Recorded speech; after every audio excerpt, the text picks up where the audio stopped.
What are space and time actually made of, and why does modern physics suggest that reality is far stranger than everyday experience? Well, that is really the core problem we're facing in modern physics today. Mm. We have these two incredibly successful frameworks describing the universe, but they are fundamentally at odds with each other. Right. On one side, you have general relativity, and that treats space-time as this, smooth, dynamical geometry. That's the macro scale, so gravity, planets, stars. The big stuff. Exactly, the big stuff. But then on the other side, you have quantum physics, and that describes reality through discrete fields, probabilities, and just bizarre phenomena like entanglement. So the profound tension here is that physics still lacks a confirmed, unified framework that can bring gravity into that microscopic quantum world. Without the whole thing just falling apart, right? Right, without the mathematics completely breaking down into these nonsensical infinities. Yeah. Okay, let's unpack this, because that tension is exactly what we're exploring in this deep dive. We're taking a comprehensive look at the principal ideas from The Fabric of the Cosmos, Space, Time, and the Texture of Reality by Brian Greene. And it's really important to note right at the top that we're going to carefully distinguish between the original early 2000s scientific context of the book and the massive updates in evidence we've seen since it was published. Which is crucial, yeah. Yeah, we are going to separate the history of these ideas from where the cutting-edge data actually stands right now. Right, because our physical understanding of the universe has not stood still at all. Yeah. The line between theoretical math and physical reality is just constantly shifting. Exactly. So rather than just, reading down a list of topics, think of this as a sort of cosmic detective story. We're going to follow a trail of clues that starts with Isaac Newton's incredibly intuitive idea of absolute space and universal time. Then we'll look at how Albert Einstein completely dismantled that clockwork universe with relativity and curved space-time. Yeah, that's where it really starts to turn. Right. And from there, the trail gets weird as we shrink down into the microscopic realm of quantum mechanics and entanglement. And we will definitely have to tackle the sheer unpredictability of that quantum world. For sure. And if the microscopic world is so fluid, we have to ask why our everyday macroscopic world is so irreversible, which, brings us to entropy and the arrow of time. Finally, we'll zoom all the way out to the largest scales imaginable. So cosmic expansion, inflation, dark matter, dark energy, and that ongoing desperate search for quantum gravity. And before we dive into that mystery, I do want to firmly set some ground rules for how we're going to handle the evidence today. Oh, please do. Yeah, as we progress, we are going to be explicitly categorizing what we discuss. We will clearly label things as observed results, establish theoretical frameworks, model-dependent inferences, or speculative proposals. Got it. So when we eventually cross paths with ideas like strings, brains, extra dimensions, wormholes, and emergent spacetime, we're going to discuss them only with their correct evidence status. Which is so needed. It is, because it's so easy to let mathematical beauty blur into science fiction. Yeah. But we need to preserve that strict boundary between what is mathematically possible and what is an established fact of nature. I really appreciate that approach because keeping our feet on the ground is going to be pretty tough when the concepts get this wild. Let's start with the most grounded idea of all, back at the beginning of our trail. For centuries, the scientific consensus, driven by Newton, was that space was essentially a fixed, passive stage. Right, just a container. Yeah, just an empty, rigid arena where the events of the universe played out. And time was a universal ticking clock. So a second for you was a second for me, no matter where we were or what we were doing. Which is entirely intuitive. I mean, it matches our daily human experience perfectly. If we sit in this room together, we share the same space, and our watches tick at the exact same rate. Right. We don't feel time warping around us. But then Einstein comes along with special relativity and just shatters that intuition. He argued that the speed of light is the absolute invariant thing in the universe. And to keep that speed constant for all observers, space and time themselves have to flex and adjust. You have to bend to accommodate light. Exactly. And here's where it gets really interesting. Because this isn't just a thought experiment. We can prove it with synchronized clocks. Like, if you take two hyper-accurate atomic clocks, synchronize them on the ground, and then you put one of them on a fast-moving aircraft or, say, a satellite orbiting the Earth. When you bring them back together, they will genuinely record different intervals of time. Yeah. The clock that was moving fast has actually experienced less time. And it's vital to focus on what is actually being measured operationally here. When we look at those two clocks showing different times, this isn't an optical illusion. It's not a trick. No, and it isn't a mechanical defect in the gears of the clock due to, turbulence or a delay in a signal traveling back to us. What we're actually measuring is a fundamental structural feature of space-time coordinates. Wow. The time measured along a specific path through space-time is called proper time. And every object, every observer, carries its own proper time based on its trajectory and speed. Wait, my brain always melts a little bit right here. If your clock says 10 years have passed and my clock says 5 years have passed, who is actually correct? Like, whose time is the real time? You both are. Really? Yeah, that is the genius of relativity. There is no universal now. The concept of a simultaneous moment across the entire universe is a persistent illusion. Your now and my now are completely different if we're moving relative to each other. Okay, so if there's no universal now, how do we even establish cause and effect? Like, how do we know one event caused another if we can't even agree on when they happened? That's where light cones come in. Right. This leads us to how causality works in the universe, using this brilliant concept called light cones. If you imagine a flash of light happening at a specific point in space and time, say a firecracker going off, that light spreads out like an expanding sphere. If you graph that expanding sphere on a chart with time on the vertical axis, it looks like a cone growing upward.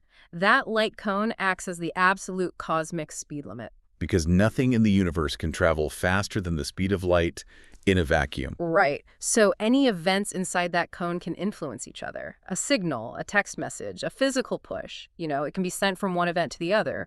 But events outside that cone are causally disconnected. They're completely isolated from each other. Yeah, they're separated by so much physical distance that not even a beam of light could bridge the gap in the given amount of time. You couldn't possibly know about an event outside your light cone, let alone be affected by it. And if we look at the mathematical architecture of this causal structure is far more fundamental than any single observer's arbitrary division of space and time. The mathematician Hermann Minkowski formalized this by weaving the 3 dimensions of space and the 1 dimension of time together into a 4-dimensional space-time block. Okay. So observers might disagree on the spatial distance between 2 events or even the elapsed time between them, but if they do the math, they will all agree on the total space-time interval. That is the fundamental geometry underlying it all. Which brings us to general relativity. About 10 years after special relativity, Einstein figures out how to include gravity. He realizes, through something called the equivalence principle, that gravity isn't this mysterious, invisible tether pulling objects across an empty room. Right. Instead, matter and energy actually tell space-time how to curve, and that curved space-time tells matter how to move. It's pure geometry.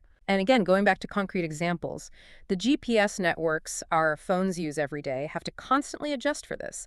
The satellites are further away from Earth's mass, so they experience slightly weaker gravity, which means their clocks run slightly faster than the clocks down here on the surface. Exactly. If the engineers didn't program the system to account for this curved geometry, the GPS coordinates would drift by miles within minutes. I mean, it's a perfect everyday example of the fabric of the cosmos at work. Well, let me jump in there real quick because it is incredibly important that we strictly separate analogy from mechanism. Yeah. You use the phrase fabric of the cosmos, which is a universally common way to visualize this. Sure. But we really need to correct a major public misconception here. Space-time is not known to be a literal woven material. Oh, okay. It's not a physical cloth, and it is not a literal rubber sheet stretching under a heavy bowling ball in some higher dimensional room. Fabric is purely an analogy. What space-time actually is, operationally, is a relational dynamical geometry. Okay, I see. Yeah, it's a mathematical framework that dictates how distances and durations change in the presence of mass and energy. That is such a vital distinction to make. We aren't talking about a cosmic quilt. We are talking about math governing relationships. But even if it's not a physical cloth, this geometry is highly active and malleable. And we know this for a fact because of one of the biggest post-book updates in physics, specifically gravitational waves. Yes. Yeah. And we must boldly categorize gravitational waves as firmly observed evidence. And how we observe them is just mind-blowing. When incredibly massive objects like two black holes spiral into each other and collide, they create such a violent disruption that they send ripples through the geometry of space-time itself. Massive ripples. Right. And we detect these ripples using LIGO, the Laser Interferometer Gravitational Wave Observatory. LIGO isn't a telescope looking at light. It is essentially two massive tunnels arranged in an L shape, each miles long. They fire a highly precise laser, split the beam down both tunnels, bounce them off perfectly calibrated mirrors, and recombine them. Normally, the light waves line up to cancel each other out completely, so the detector sees darkness. But if a gravitational wave passes through the Earth, it literally stretches space in one direction and compresses it in the other. Which converts a geometric strain into a measurable phase shift. Because the physical arms of the tunnels actually change length by a fraction of the width of a single proton, the recombined laser light doesn't cancel out perfectly as it usually does. Wow, a fraction of a proton. Yeah, so a tiny flicker of light hits the detector. We measure that tiny photon signal. It's a stunning operational validation of general relativity. We are directly measuring space-time dynamics, proving that the geometry of the universe ripples like the surface of a pond. Okay, so what does this all mean for the other side of physics? We've spent all this time on the macro world of gravity, smooth geometry, and predictable light cones. Let's zoom way, way in down to the quantum world. A microscale. Yeah, because down there, reality looks nothing like our everyday experience, and Newton's clockwork universe just completely falls apart. Instead of reality being made of tiny, solid, classical billiard balls, modern physics tells us that reality is actually made of quantum fields. Yes.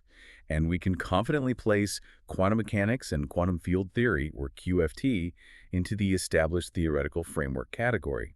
The fundamental particles we talk about, electrons, photons, quarks, are much better understood as excitations or, localized vibrations within these underlying universe-spanning fields. And the rules these fields play by are all based on probabilities and amplitudes, which is where things get really counterintuitive. Very. Let's look at a concrete example: interference experiments, like the famous double-slit experiment.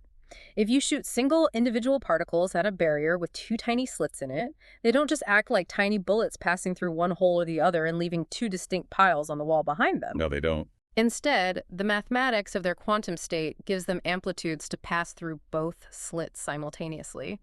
And those amplitudes can interfere with each other, much like ripples on a pond overlapping. They create this complex interference pattern of stripes on the detector screen. Right. You could never explain that pattern if the particle was just a classical object hiding its true location from us. It is fundamentally different from a classical lottery where a ticket is definitely a winner or a loser and you just don't know the result yet. In the quantum world, the particle exists in a superposition of possibilities until it is measured. Which raises one of the most profound issues in physics, often called the measurement problem. The mathematics flawlessly predicts the probability of where the particle will hit the screen. The interference pattern is undeniable.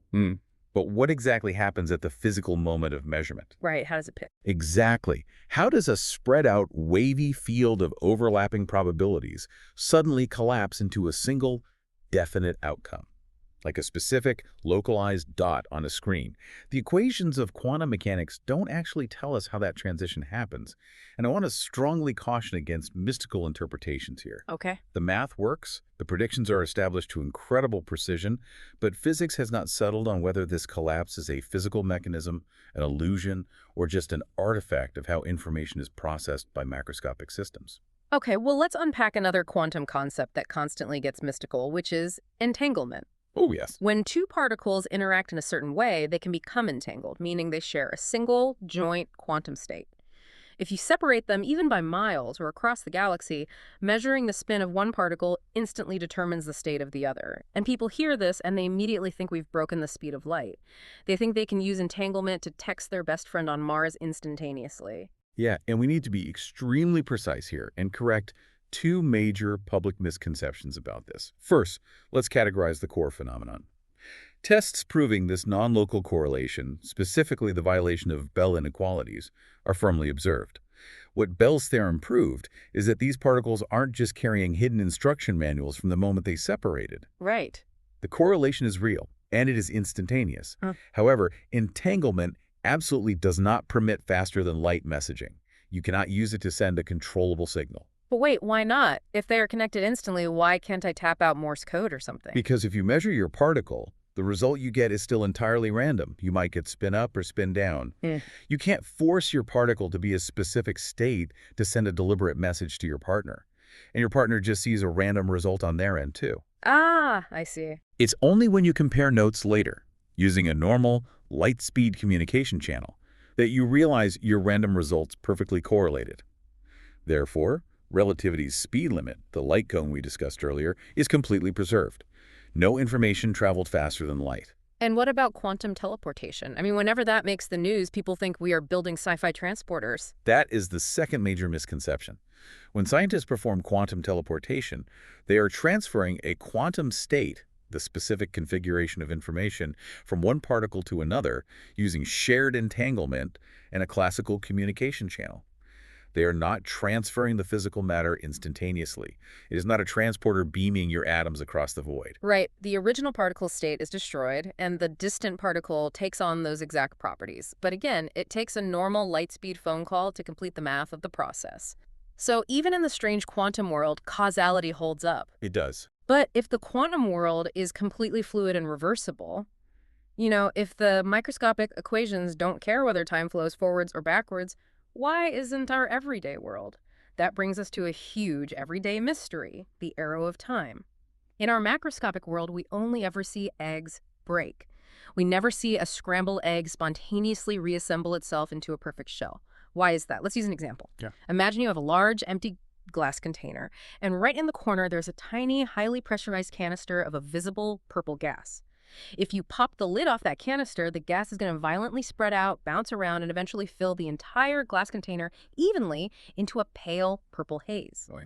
Now, theoretically, the laws of physics absolutely allow for all those billions of gas molecules to randomly bump into each other in exactly the right sequence to all head back into the tiny canister at the exact same moment. The microscopic physics are reversible, but it never, ever happens. Because of probability. Yeah. The answer to the broken egg and the purple gas lies in statistical mechanics and a concept called entropy.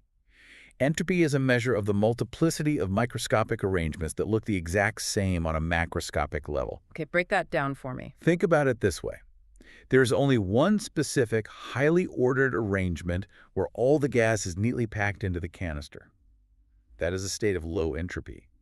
But there are trillions upon trillions of messy, disordered microscopic arrangements where the gas is just spread randomly throughout the room.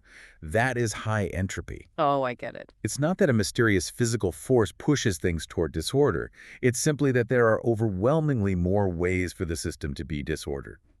Evolution toward higher entropy is just overwhelmingly probable for any complex system. Okay, so that perfectly explains why the gas spreads out and why the egg breaks. It's just statistics. But wait. If entropy is always increasing, that means the universe must have started in a state of incredibly low entropy. And you've just identified the cosmological limit of this theory. Statistical mechanics perfectly explains why entropy rises, assuming you started in a low-entropy, highly ordered state. But it does absolutely nothing to explain why the universe started in such a highly ordered, low-entropy state in the first place. Wow. Yeah, entropy gives macroscopic time a direction. It explains the arrow of time. But it leaves the initial condition of the early universe as a much deeper, completely unresolved cosmological question. Which naturally means we need to look at that early universe. We know the cosmos is expanding, but there is a massive public misconception about what that expansion actually is. We hear the term Big Bang, and we picture this violent explosion of debris flying outward from one central, highly packed point into some pre-existing, empty, dark space. And that is a fundamental error. We must correct that misconception right now. Cosmic expansion is not an explosion of matter into space. It is an expansion of space itself. The space is growing. Exactly. It is a change in the large-scale spatial relationships everywhere at once. If you bake a loaf of raisin bread, the dough expands, and every raisin moves away from every other raisin. Every region of the universe sees distant regions receding from it. There is no center to the expansion, and there is no edge. Okay, let's check the evidence status for this. Yeah. We have multiple independent streams of data, right? Like the way light from distant galaxies stretches into redder wavelengths, the faint glow of the cosmic microwave background radiation left over from the early universe, and the specific abundance of early elements like hydrogen and helium. Yes. Based on all of those overlapping streams of data, we can firmly categorize the hot Big Bang framework as established. We know with great confidence that the early universe was incredibly hot, dense, and rapidly expanding. But the standard Big Bang model had some gaps. For instance, the temperature of the universe is incredibly uniform in every direction we look. Too uniform, really. Yeah, even in regions of the sky that are so far apart, they shouldn't have had enough time in the history of the universe to exchange heat and equalize their temperatures. So, to solve this, physicists proposed inflation. This idea suggests that in the very earliest fraction of a second, the universe underwent a violent, exponential, accelerated expansion. This would have taken a tiny, highly uniform, microscopic region and stretched it across the entire observable cosmos, smoothing everything out. It's an elegant solution, but we must be careful with our categories here. While inflation beautifully explains that uniformity, the specific mechanisms and the exact inflationary models remain entirely model-dependent. Okay. We do not have direct confirmation of the exact primordial field that caused it, and many different mathematical models can produce the exact same observational results we see today. And speaking of things we infer but don't fully understand, we have to talk about the dark sector. When astronomers look at how galaxies rotate, there simply isn't enough visible matter stars, gas, planets to provide the gravity needed to hold them together. Spinning that fast, the galaxies should literally fly apart.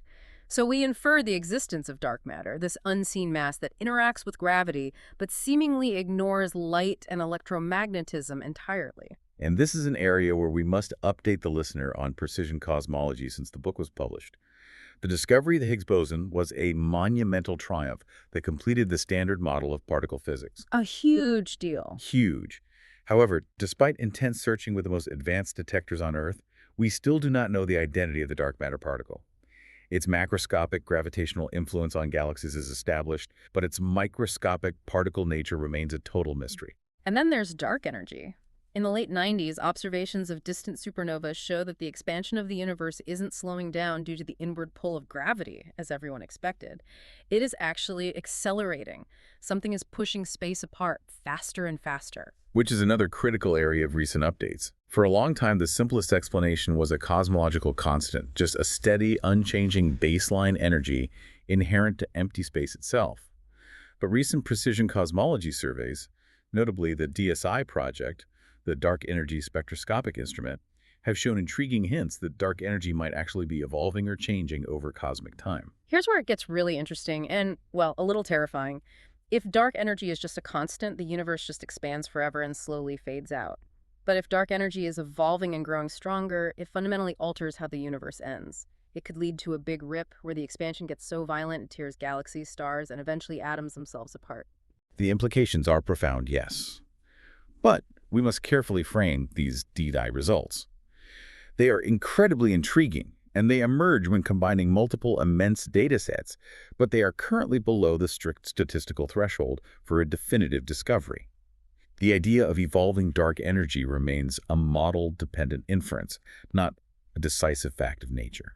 So what does this all mean when we put all these puzzle pieces together? We have this incredible narrative through line. We have general relativity doing an amazing job explaining the heavy stuff, gravity, stars, galaxies, the expansion of the universe. And we have quantum mechanics doing an amazing job explaining the small stuff, atoms, fields, entanglement.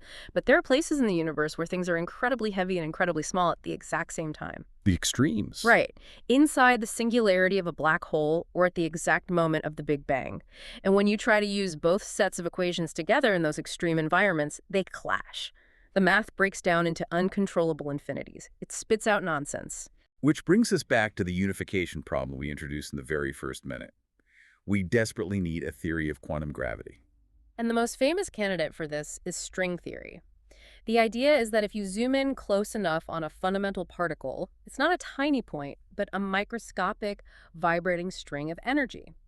Different vibrations create different particles, like different notes on a violin string. But the math of string theory requires extra spatial dimensions curled up so small we can't see them, and it often involves higher dimensional membranes, or branes. Let me stop you right there because we have to do our strict evidence check.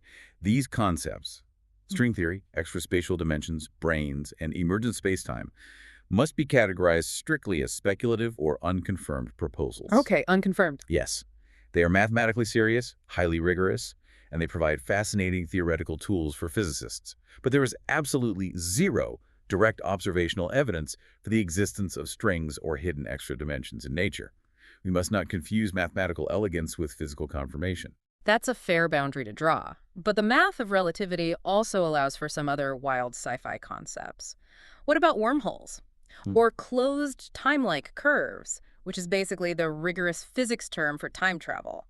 We need to correct one final major misconception here. Right. It is true that the equations of general relativity have mathematical solutions that describe wormholes, shortcuts tunneling through space-time, or trajectories that loop back into their own past.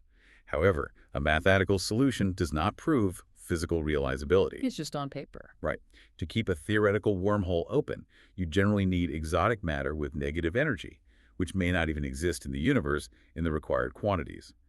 There are paradoxes, quantum instabilities, and back reactions that strongly suggest nature actively prevents these structures from forming.